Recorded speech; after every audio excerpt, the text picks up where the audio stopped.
Times network ద్వారా గుర్తించబడ్డ India's number 1 varicose veins hospital Avis ని సంప్రదించండి. నమస్తే పృథ్వీరాజ్ గారు. గత వారం రోజులుగా కోల్కతా ఇన్సిడెంట్కి సంబంధించి మనం ఎప్పటికప్పుడు అసలు ఏం జరుగుతుంది, సిబిఐ ఎంక్వైరీ ఏ విధంగా కొనసాగుతూ ఉందన్న వాటిపై మనం మాట్లాడుతూనే ఉన్నాం. ఇవాళ కనుక మనం చూస్తే ఏ రోజైతే నిందితుడిని పట్టుకోవడం జరిగిందో, సిబిఐ ఎంక్వైరీ కొనసాగిందో, నేనే చేశానని ఒప్పుకోవడం జరిగింది. తర్వాత కోర్టుకి ఎప్పుడైతే తీసుకొచ్చారో నేను కాదని చెప్పడం జరిగింది. ఎప్పుడైతే పోలిగ్రఫీ టెస్ట్ జరిగిందో నేను వెళ్ళేసరికి అమ్మాయి చనిపోయిందని చెప్పడం జరుగుతుంది. అసలు ఏది నిజం, ఏది అబద్ధం, దేన్ని నమ్మాలి, దేన్ని నమ్మకూడదన్న పాయింట్లో ప్రతి ఒక్క ఆడియన్ ఎవరైతే వాచ్ చేస్తూ ఉన్నారో వాళ్ళకు ఒక కన్ఫ్యూజన్ వచ్చింది. దీనికి అసలు న్యాయం జరిగే అవకాశం ఉంటుందా, జస్టిస్ వస్తుందా అని అడుగుతున్నారు. సరే, ఎగ్జాంపుల్ నేనే అడుగుతున్నాను. సిరీస్ ఆఫ్ వీడియోస్ మనం చేసాం జస్టిస్ కోసమని. ఒక ఆడపిల్లగా అదే ఇన్సెక్యూరిటీ నాకు కూడా ఉంటూ ఉంటుంది. ఏదైనా జరిగితే న్యాయం దిశగా వెళ్ళే ప్రాసెస్లో ఈ కన్ఫ్యూజన్స్ ఏంటి? సిబిఐ ఎంక్వైరీలో ఫస్ట్ చేసినప్పుడు నేనే చేశానని ఒప్పుకోవడం, తర్వాత కోర్టుని ఆశ్రయించిన తర్వాత నేను కాదని చెప్పడం, పోలిగ్రఫీ టెస్ట్ అయిపోయిన తర్వాత నేను వెళ్ళేసరికి జరిగిపోయిందంతా అని చెప్పడం అన్న వాటిపైన అనుమానాలు రేకెత్తుతుంది. దీన్ని ఏ విధంగా చూడాల్సిన అవసరం ఉంది? అసలు వాస్తవ కోణాలు ఏంటి? న్యాయ విచారణ జరిగేటువంటి ప్రాసెస్లో ఇన్వెస్టిగేషన్, ఇంట్రాగేషన్ రెండు యాంగిల్స్లో మనం చేస్తాం. ఇన్వెస్టిగేషన్ అంటే మనిషిని, అతనికి ఉండేటువంటి ఎవిడెన్సెస్ కానీ అన్నీ చూసి వెరిఫై చేసి చెప్పేది ఇన్వెస్టిగేషన్. ఇంట్రాగేషన్ అంటే వ్యక్తిని మాత్రమే ప్రశ్నలు అడుగుతా చేసేదాన్ని ఇంట్రాగేషన్ అంటాం. ఇన్వెస్టిగేషన్, ఇంట్రాగేషన్ జరుగుతున్న ప్రక్రియలో అనేకమైనటువంటి మార్పులు చేకూరుతూ ఉంటాయి. అంటే మీరు అడిగిన ప్రశ్న కరెక్టేమ్మా, దానికి నేను కూడా ఒప్పుకుంటున్నాను. కాకపోతే లీగల్ సిస్టంలో ఏమవుతుందంటే, ఏదైనా సరే న్యాయం జరగాలి ఒక వ్యక్తికి అంటే కనుక సంపూర్ణంగా విచారణ జరగాలి. అది అందరూ ఒప్పుకోవాల్సిన విషయం. అది సంపూర్ణంగా విచారణ అనేసరికి అతను ఫస్ట్ అరెస్ట్ అయ్యాడు. ఎవరి దగ్గర అరెస్ట్ అయ్యాడు? పోలీసు వాళ్ళ దగ్గర అరెస్ట్ అయ్యాడు. కన్ఫెషన్ స్టేట్మెంట్ ఇచ్చాడు. ఎవరి దగ్గర ఇచ్చాడు? పోలీసు వాళ్ళ దగ్గర ఇచ్చాడు. సిబిఐ వాళ్ళకి కాదు. ఇది బాగా గుర్తుపెట్టుకోండి. సిబిఐ వాళ్ళకి ఇప్పటివరకు అతను ఇప్పుడు పోలిగ్రాఫ్ టెస్ట్ తర్వాత విచారణ జరిగి అదేమి సిబిఐ వాళ్ళు ఇప్పటివరకు బయట పెట్టలేదు. కేవలం ఏంటంటే పోలీసు వాడికి ముందుగా ఇచ్చేటువంటి స్టేట్మెంట్ ఏదైతే ఉందో, అంటే 8 days తర్వాత 5 days తర్వాత ఈ స్టేట్ పోలీస్ నుంచి సిబిఐకి షిఫ్ట్ అయింది హైకోర్టు ఇంటర్వెన్షన్ తోటి. 8th నుంచి 9th జరిగినటువంటి ఇష్యూని, 9th వెళ్ళి ఆస్ట్రా జరిగినటువంటి ఇష్యూని 9th, 10th, 11th, 12th, 13th, 14th ఎప్పుడో సిబిఐకి ఇచ్చారు. ఈ లోపల పోలీసు వాళ్ళు, అక్కడ ఉండేటువంటి స్టేట్ పోలీసు వాళ్ళు అతని దగ్గర నుంచి ఒక కన్ఫెషన్ స్టేట్మెంట్ తీసుకుంటారు. దానిలో ఏమవుతుందంటే అతను ఒప్పుకున్నాడు, నేనే చేశాను, ఏం చేసుకుంటే చేసుకోండి అని చెప్పాడు. అన్నది నమ్మకే కదా సిబిఐకి ఇచ్చాం. సిబిఐకి ఎందుకు ఇచ్చాం? అతను చెప్పాడు అంటే దాంట్లో అతను ఒప్పుకుంటున్నాడు, ఏదో నేను చేశాను, ఏం చేసుకుంటే చేసుకో అని చెప్తున్న దాన్ని ఎక్కడో అనుమానాలు వచ్చి కదా మనం సిబిఐ తీసుకున్నాం. సిబిఐ తీసుకుందంటే ఏంటి, ఇంకా దాని మీద విస్తృతంగా దాన్ని ఇంకా విచారణ చేసే ప్రక్రియలో అనేకమైనవి బయటకు వస్తాయి, నిజాలు బయటకు వస్తాయి. అల్టిమేట్గా అందరూ కోరుకునేది ఏంటంటే జస్టిస్. మీరు కోరుకున్న, మన వ్యూవర్స్ కోరుకున్న జస్టిస్. జస్టిస్ అన్నది నేను అదే చెప్తున్నా, నేను ఈ రకంగానే జస్టిస్ రావాలనుకుంటే తప్పు. అంటే ఇతనే ఖచ్చితంగా నిందితుడు అవ్వాలనుకుంటే తప్పు. ఇంకా ఏదైనా ఉందా అనే దాని మీద ఎక్కువ ఆలోచిస్తూ ఉంటుంది ఈ సిబిఐ వ్యవస్థ కానీ, ఈ పోలీస్ వ్యవస్థ కానీ. ఇతను ఒక మాట ఫస్ట్ చెప్పాడు, ఏమన్నాడు? నేనే చేశాను అని చెప్పేసి స్టేట్మెంట్ రికార్డ్ చేసి ఉంటారు, ఖచ్చితంగా వీడియో తీసుకుంటారు. భారత ఎవిడెన్స్ యాక్ట్ ప్రకారం ఏదైనా ఒక స్టేట్మెంట్ పోలీసు వారి ముందు చెప్తే అది నమ్మాల్సిన అవసరం పూర్తిగా లేదు అన్నది మనం కోర్టులు తీసుకుంటున్నటువంటి ఒక వాస్తవం. దాన్ని అడ్మిషన్ అంటారు. Admission before police is not a confession. అంటే వాళ్ళ దగ్గర తీసుకునేటప్పుడు వాళ్ళు భయపెట్టి తీసుకున్నారో లేకపోతే ప్రలోభపెట్టి తీసుకున్నారో అన్నది ఆ యాంగిల్లో తీసుకుని కోర్టు దగ్గరికి వచ్చేసరికి, లేకపోతే confession with the second person, బయట వాళ్ళ దగ్గర ఇచ్చినటువంటి కన్ఫెషన్స్కి ఎక్కువ విలువ ఇస్తుంది. పోలీస్ వారి దగ్గర అతను అడ్మిషన్ ఇచ్చాడు, కోర్టు దగ్గరికి వచ్చేసరికి పూర్తిగా నెగిటివ్గా వచ్చేసాడు. అంటే మనం ఏమనుకోవాలా? అతను చేస్తున్నటువంటి విచారణ కానీ అతనికి సంబంధించిన దాంట్లో పోలీసు వారిని అతడు బలవంతంగా చెప్పించారు. నాకు వాస్తవంగా ఏంటంటే నేను చేయలేను, నేను అక్కడ కూడా లేను. అది చెప్పిన తర్వాత ఒక్కసారి అందరూ కూడా చాలా అప్రైజ్ అయ్యాం. మనం కూడా దాని గురించి చాలా అప్రైజ్ అయ్యాం. నేను కూడా ఆ పోలిగ్రాఫ్లో ఏమిస్తారు అని చెప్పేసి నేను వెయిట్ చేస్తున్నాను. పోలిగ్రాఫ్ వచ్చేసింది. మనం ఏమనుకున్నాం? పోలిగ్రాఫ్ నమ్మాలి కదా. ఇప్పుడు పోలిగ్రాఫ్లో ఏమనుకుంటున్నాం?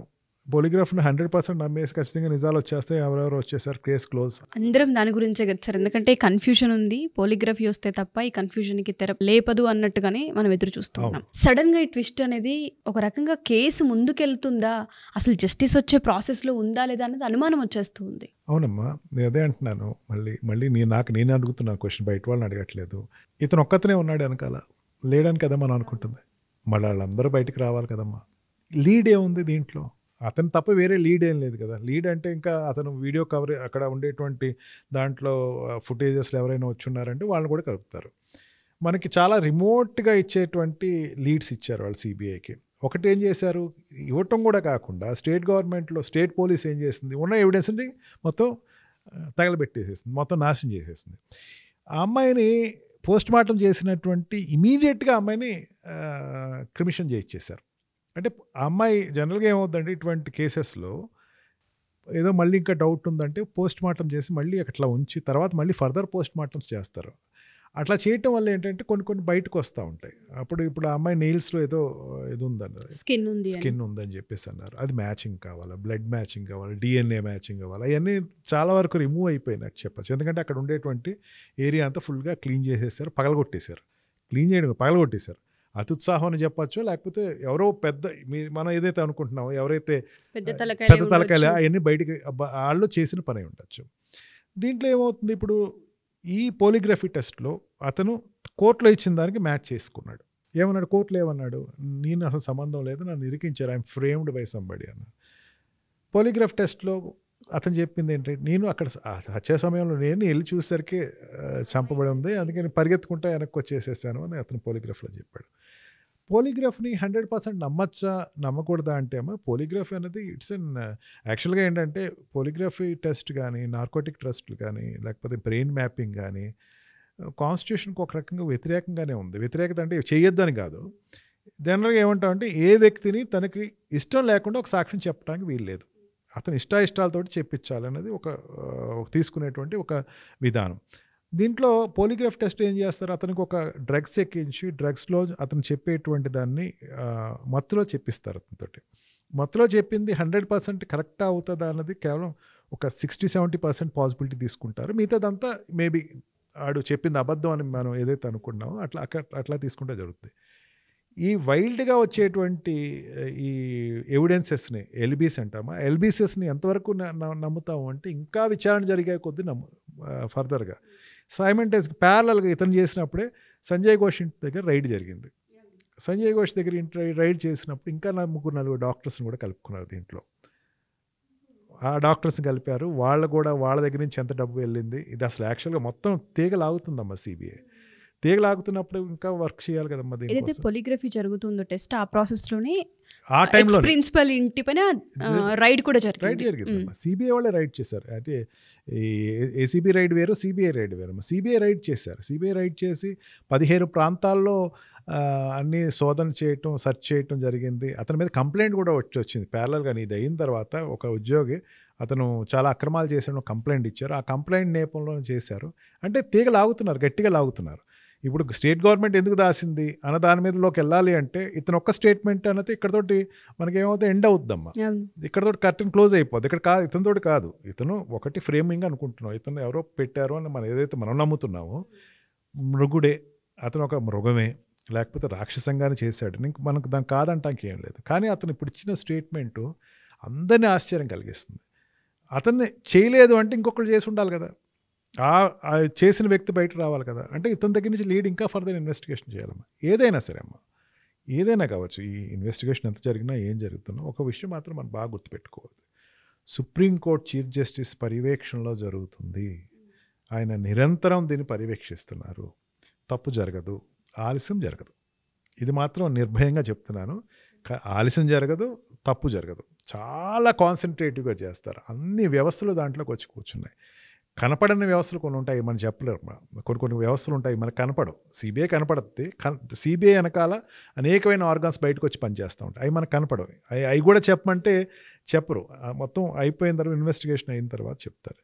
దీంట్లో పోలిగ్రఫీ టెస్ట్ ఒకసారి ఫెయిల్ అవ్వచ్చు, మళ్ళీ తీస్తారమ్మా. ఒక రోజుతో అయిపోదమ్మా, మళ్ళీ తీసుకుంటారు. అంటే కంపేరిటివ్లీ వాళ్ళకి ఇప్పుడు ఏంటంటే పాలిగ్రాఫ్ టెస్ట్లో ఒకదానికి అతను సమాధానం చెప్పలేదు అన్నారు. ఏమంటే నీ పైన కూడా గాయాలు జరిగినవి ఉన్నాయి కదా, నీ శరీరం మీద కూడా గాయాలు ఉన్నాయి కదా, కనిపిస్తున్నాయి కదా, దాని గురించి చెప్పు అంటే అతను సైలెంట్ అయిపోయాడు, దానికి సమాధానం ఇవ్వలేదు.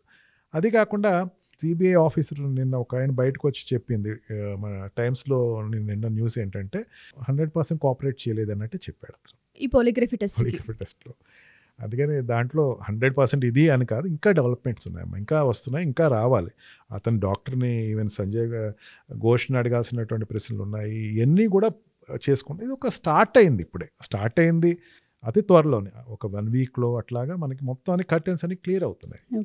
ఏం లేదు దీంట్లో ఉషా, మొత్తం క్లోజ్ అయిపోయిన కర్టెన్ని మొత్తం క్లోజ్ అయిపోయి సీల్ చేసినటువంటి ఒక గోడని మళ్ళీ పగలగొట్టుకుని ఓపెన్ చేసి మనం ఇప్పుడు ఇన్వెస్టిగేషన్ చేస్తున్నారు. ఒక్క లీడ్స్ కూడా సరిగ్గా కన్స్ట్రక్టివ్ లీడ్స్ అయితే చాలా వరకు మిస్ అయిపోయినాయి అని చెప్పచ్చు. ఇది వేగ్గా చేస్తున్న దాంట్లో కొంచెం టైం అయితే పడుతుంది. టైం అంటే ఏదో సంవత్సరాలు అయితే కాదు, ఖచ్చితంగా న్యాయం జరుగుతుంది. అన్నీ బయటకు వస్తాయి, నిందితులు బయటకు వస్తారు. నిందితులు ఒకడనే కాదు, చాలామంది ఉన్నారు. అన్ని లింక్స్ అనేది బయటకు వస్తాయి. మనం ఇట్లా బాగానే చెప్పుకుంటున్నాం, కొంతమందికి చేసిన వాళ్ళందరికీ ఇంకా ఎంత గడగడలాడిపోతున్నారు. వాళ్ళందరూ బయటకు వస్తే మా పరిస్థితి ఏంటి, మమ్మల్ని సేవ్ చేసేది ఎవరు అని వాళ్ళు ఉన్నారు. ఖచ్చితంగా అందరూ వస్తారు. ఎవరిని సేవ్ చేయట్లేదు. చీఫ్ జస్టిస్ ఆఫ్ ఇండియా చాలా కీన్గా, కాషియస్గా ప్రతిదాన్ని ఆయన వెరిఫై చేసుకుంటున్నాడు. ఖచ్చితంగా న్యాయం జరుగుతుంది. Thank you sir. అనాలిసిస్ అనేది ఎప్పటికప్పుడు అవసరం దీనిపైన, ఎందుకంటే చాలామందికి అనుమానాలు ఉన్నాయి, జస్టిస్ ఏ విధంగా వస్తుందన్న దానిపైన ఎదురు చూస్తూ ఉన్నాము. ఎస్పెషల్లీ యావత్ దేశం మొత్తం కూడా జస్టిస్ కోసమే చూస్తూ ఉంది. దీనికి సంబంధించి పూర్తి వివరాలు ఇంకా వెలువడాలి కాబట్టి ఎదురు చూద్దాం. నెక్సస్లో ఏం జరుగుతుంది ఏంటనే దానిపైన. ఏం జరిగినా జస్టిస్ మాత్రం రోజుల వ్యవధిలో అయినా సరే వచ్చే అవకాశం కల్పించారని సుప్రీంకోర్టు కోరుకున్నాం. Thank you sir. Thank you so much. Suman టీవీలో మీ పర్సనల్ అండ్ బిజినెస్ ప్రమోషన్స్ కోసం కింది నెంబర్కి కాంటాక్ట్ చేయండి.